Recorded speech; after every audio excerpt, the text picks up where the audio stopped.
Coming up on Network Africa, a self-styled prophet campaigning for a kingdom in DR Congo has been freed from prison by his supporters. Hundreds hold a protest march in Central African Republic as ethnic and religious violence escalates.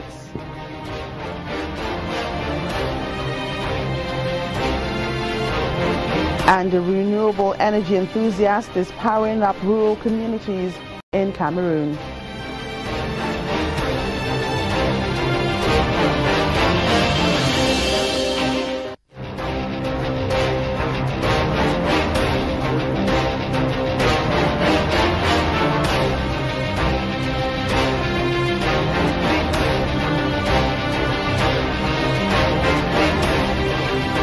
Hello and welcome to Network Africa. I'm Joke Rogers. We begin today's program in Central Africa, where members of a religious political sect have stormed a prison in the Democratic Republic of Congo, freeing their leader and about 50 other inmates. Reports say gunfire was heard near the prison in the capital, Kinshasa, as sect leader Nimwanda Nsemi and other inmates escaped. Witnesses say the police are suspected to have shot and killed several prisoners. Mr. Nsemi is a self-styled prophet and the leader of an outlawed group seeking to revive the ancient Congo kingdom. He was arrested along with his 3 wives and son in March, following clashes between his supporters and the police.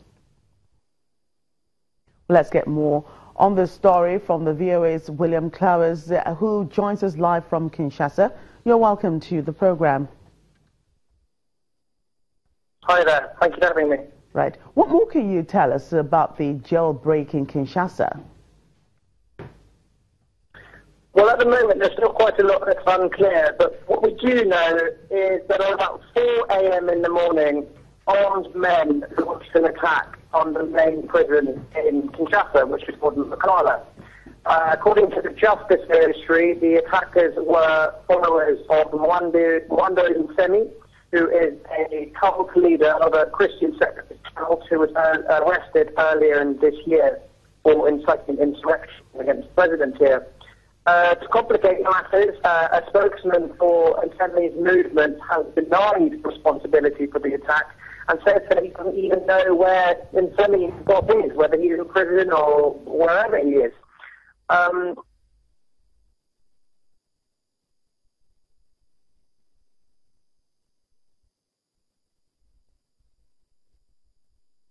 Reports of deaths. Some people say there are no deaths, some people say there are lots and lots of deaths. So at the moment it's a story which still has lots of pieces to confirm.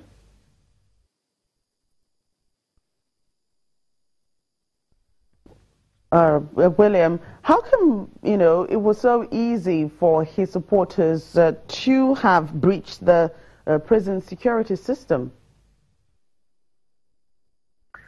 Well, the prison isn't very well run and it's very under-resourced. There are lots of reports of it being relatively easy to bribe your way out of it if you are incarcerated, and also reports of people being lost inside the system forever. So it's not particularly well protected.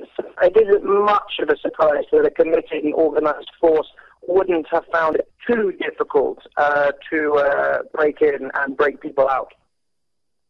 We understand that the police shot dead several prisoners during this operation.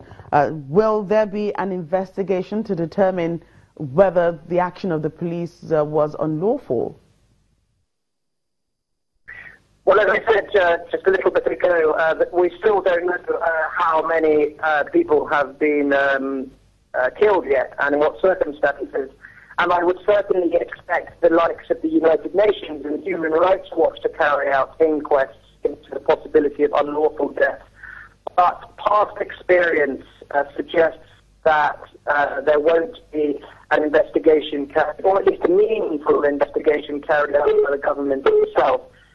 In the last few years, there have been a couple of occasions when the security forces have been accused of shooting dead lots of protesters on the streets of Kinshasa, and none of these allegations have resulted in inquiry, so it doesn't seem probable that on this occasion it will be any different. Right, what more can you tell us about Nsemi, William? What kind of a person is he? And how easy will it be for the police to rearrest him? Mwandin Semi is the head of a cult movement called Congo, which is a sort of Christian separatist movement. It wants to restore the ancient Congo kingdom, which covered what is today Western Democratic Republic of Congo, parts of Angola, parts of Gabon, and parts of Congo-Brazzaville. The movement is famous for being very...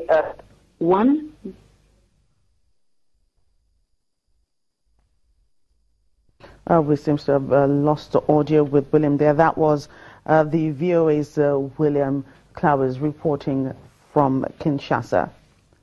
Let's look at some other news now. Hundreds of victims of the previous ethnic violence in the Central African Republic have marched in the capital, Bangui, in support of civilians caught in recent ethnic and religious attacks. About 1,000 people were held hostage in Bangassou on Saturday when armed Christian militias besieged the mosque. The United Nations said they had been freed by Monday.